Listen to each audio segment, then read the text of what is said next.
Ako si Rodolfo Liarena, operator ng DTF machine dito sa LCC Legazpi branch.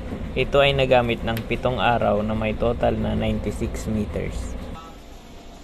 Ito ang printer head, hindi pa napapalitan since July 2023. Ito naman ang capping na may 90% good condition. Head clean. Punasan ng wiper after head clean.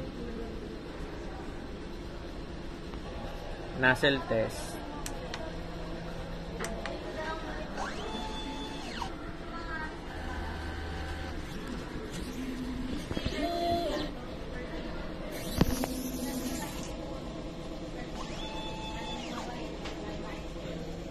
Ang in-system label namin ay tama lang.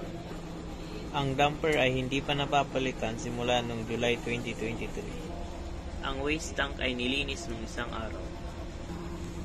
Ito ang AVR. Ito naman ang ground wire.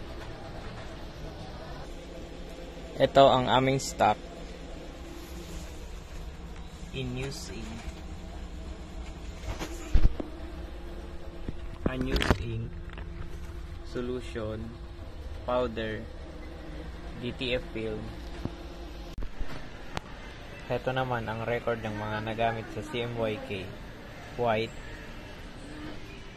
black, yellow,